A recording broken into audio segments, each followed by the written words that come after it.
Alright you guys, welcome back to my channel, and as you can already tell by the title, this is another story time video. Yes ma'am. You're so impatient. Sometimes I feel like Marilyn Monroe. Let's jump right into this story. So anyway, during the time that I got robbed, I was staying over to my aunt's house. Anyway, I was living with my boyfriend in this big, nice, lavish apartment. So he told me never, ever bring anybody to our house. Okay? So let me just put that out there before I get into the story. So during the time that I was to my aunt's house, I wasn't the only one there. It was also my cousin. And we was very close. We was like sisters. Okay? That's how close we were. So anyway, the two of us was over there, and meanwhile, both of us was pregnant. She wasn't doing too good financially, her and her boyfriend, and she was pregnant. So she asked me, do you think your boyfriend can look out for us and help us out a little bit? You know what I'm saying? I asked my boyfriend, would he help her out? You know, get them back on their feet. He had no problem with it, and he was more than happy to give her the money. Even though he gave her money, I was still over to my aunt's house feeding her and giving her other things as well. My boyfriend called and he was like, hey babe, I left you some money at the house on the dresser. I was like, oh okay, no problem. But mind you, your girl ain't know how to drive at the time. So my long-term friend, I asked her to take me to the house. And my cousin wanted to come along.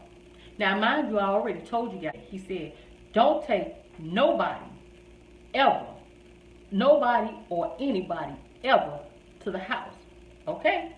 But this was my long-term friend and my cousin was like sisters, okay?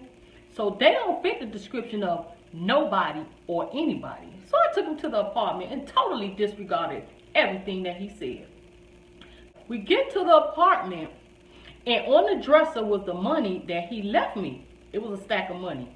But that was short-lived because with a blink of an eye, it was gone. Like, poof, in thin air, it was gone. I already told you guys, this was my long-term friend, and this was my cousin that was like a sister to me. So you guys will probably be thinking like, why the fuck would you feel bad about asking, right? Let me know what y'all think. Y'all understand where I'm coming from. Let me know if y'all understand where I'm coming from. I felt real bad about asking, hey, did you take my money? Or did you take my money? Because when we came into the apartment, and when I was showing y'all around the apartment, and we came up the stairs, it was a stack of money on the dresser. You know what I mean? And I was like, do y'all remember me saying, oh, I feel a lot of money. Y'all remember that, right? I didn't even want to ask because like I said, I felt horrible even though it was my fucking money. I felt horrible because this is a long-term friend and a close cousin. So whoever I asked, whether they took it or not, they was going to get offended, okay? So y'all understand where I'm coming from, right? So whole time, me feeling crappy when it's my stuff that got took, I'm studying trying to figure out who could have taken it, when they could have taken it. And I could never figure it out because, goddamn it, I was standing right there with you. And it took every bit of 1 second. We was never divided. So who could have taken it? I never did know. I was upset about that. But I tried to put it out of my head because I was embarrassed at the same time. So we went back to the house. And then the next day, I decided to go back to my apartment. But this time, I had my mama take me. I did not repeat the same mistake twice. So anyway, my mama took me back to the apartment the next day. So as I was going up the stairs to the apartment, I'm looking like something don't feel right and something don't look right. So I went to run up the stairs. So as I ran all the way up the stairs and got to the door, lo and behold, the door was open. Wasn't locked. So I'm looking like, oh my goodness, what the hell is going on? So I goes into the house and the nobody and anybody, I should have listened because nothing was in my house. Everything that was there the day before was gone. Money, jewelry, anything that wasn't tied, nailed, either welded down was taken, okay? So you already know, I'm looking plump, dumb. I'm looking crazy because this man told me, don't take nobody to his house, okay? And I was upset and feeling crazy about the money, but this is on a whole new level, okay? I go back to the house, and I'm pacing, and I'm pacing. I'm looking stupid. I'm looking crazy. Still, I ain't say nothing about or put it on my cousin or my best friend because, again, these are people that's close to me. So I'm walking around a house, and I'm like, oh, my God, what am I do? What am I do? They done took everything out of the house, all this boy money, all of this boy jewelry, everything that wasn't nailed or welded down, they done took. I didn't pay for none of this. Now, what am I finna do? He said to me, girl, you sitting up here stressing about what was taken. You better be glad you wasn't there because those guys would have killed you. Those guys would have killed you. That's what she said. That's exactly what she said. Those guys would have killed you. So, but anyway, just follow the conversation. Y'all hear what I'm saying, right? Y'all listening to me? Follow the conversation. So, I got on the phone with my boyfriend. I would say, nervous, babe, somebody went in the house and they robbed us of everything. He was like, okay, fine. I'll deal with that when I get home. But right now, I'm away and I have other things to worry about. Don't even stress yourself. I was surprised and happy at the same damn time because I know I took somebody to that house when he told me not to ever do that. When I did get a chance to talk to him again, I was like, hey, babe, you know what? Listen, y'all, I was like, I guarantee you, and y'all let me know if y'all feel the same way. I kept saying to him, I know it's somebody that was in my face, somebody that's close to me. And whenever I find out, I'm going to let you know. I don't care what happened, who it is, I'm going to let you know because this is really messed up. So time passed, and I figured I would never know. But, hey, opportunity knocked. Somebody close to her revealed to me because they thought it was just that fucked up. And when I say close to her, I mean my cousin. My cousin. They're supposed to be like a sister to me. So anyway, they came to me and they was like, you know what? You know who robbed your house? It was your cousin. She sent so-and-so over there. She copied your key that night when y'all went home and went to sleep. Right after you left the apartment from taking her over there, she not only took your money off the dresser and she had a nerve to brag about it and laugh about it, she also waited that night to copy your key. Bitch is bold. Now, mind y'all, I already told y'all, I gave her money. I had my boyfriend give her money to help her out. Plus, I was giving her money and buying her food. So, I guess that wasn't enough. Bitch want it all, okay? So, but anyway, she was telling me, she said, girl, she went the night when y'all went home that same night. This is how she got in your house. She copied the key, because I know it wasn't no forced entry, was it? No. I'm looking stupid. No forced entry. She copied your key and gave it to him. And him and his homeboys went all up and through your shit, took everything and gave her crumbs.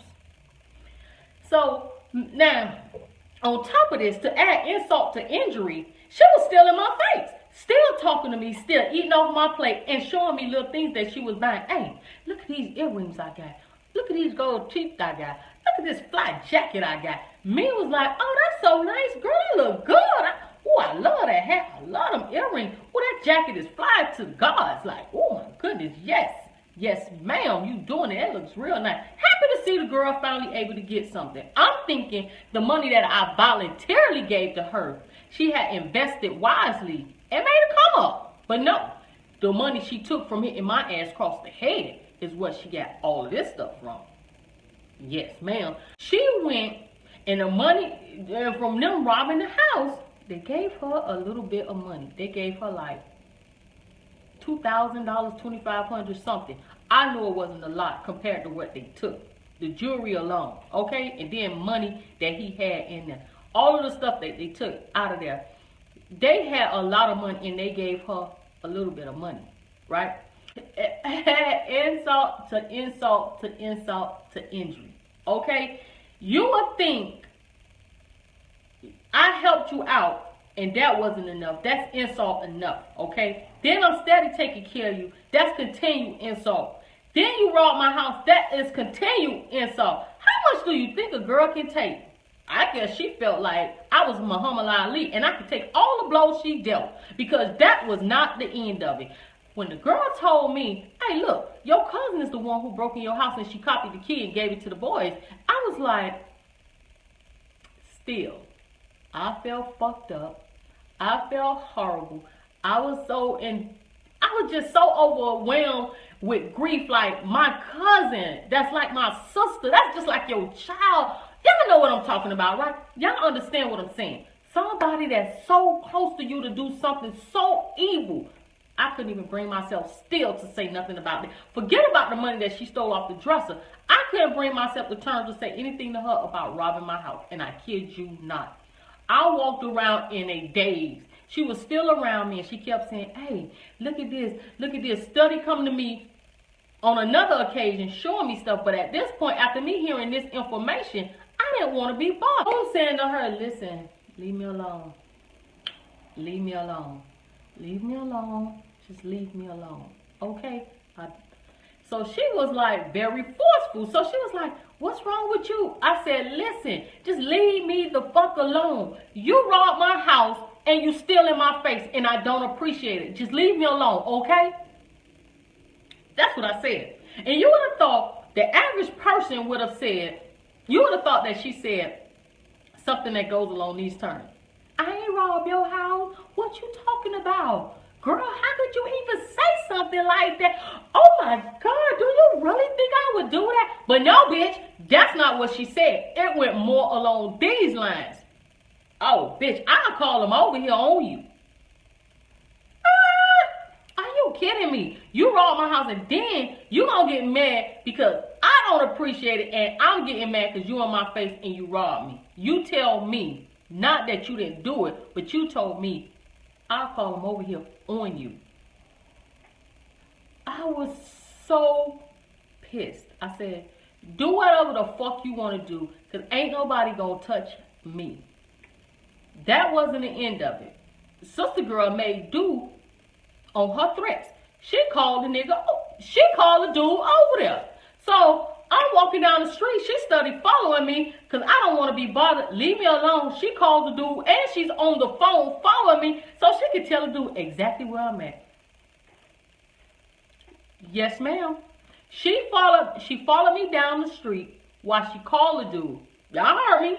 Y'all heard me. She followed me down the street while she called the dude to tell him exactly where I was. So as I'm walking down the street, all of a sudden I hear dude coming up the street in his little gangster lean, riding in his little Cadillac with the music blasting, and rolls up slowly on the side of me. And this bitch right here behind me. Are you kidding me? Listen, y'all, I'm telling you, when you think somebody got your back or somebody close, you have to always, no matter who it is, be very careful. Because for somebody to do something like this when I'm helping you and you want it all, even my life, really? So, but anyway, she stayed following me. Dude rides up, gangster lean, stops slowly, pulls up, rolls up slowly on the side of me and looks me in my face, and I look the bitch right back in his. Because at this point, it's do or die. I said, okay, and what the fuck you came over here for? Because you ain't gonna do a damn thing to me, okay? And I kept on going about my business, and you know what your boy did? And slowly rolled his ass on up out of my face. But you know why? Because I really truly feel like Buddy only came over there to try to intimidate me. I wasn't intimidated, not by the least bit. And at the same time, he feel like, I don't care. That's your cousin. You screwed her over. You put me up on a lick. I got it, and I'm good. You deal with your own family. I could care less about any of y'all. Pretty much, that's all that was. And it's like, that really bothered me for a long time. But you know what? Karma is a bitch. Because When he gave her that money and she was buying all these lavish things off on my expenses, she used most of her money to get high. And now she's a crackhead. So anyway, guys, that is the story of when I got robbed by a crackhead. Yes, ma'am. Karma is a motherfucker. You took my money and became a crackhead. Hey, I ain't even had to put my hands on you. Karma came around and she became a karma crackhead. All right, you guys, I hope you absolutely love this story time video. If you did, give it a big thumbs up. And if you're new to my channel, go ahead and click the subscription button and turn on the notification button so you'll know each and every time a new story time video is uploaded. And if you guys enjoyed the story time video, guess what? I have many more. So go ahead, I'll leave a link down below if you want to go ahead and watch the other story time video. Dream family, remember, it's always an opportunity to look cute. Never a reason to be busted. So please do stay flawless, and I'll see you in my next video.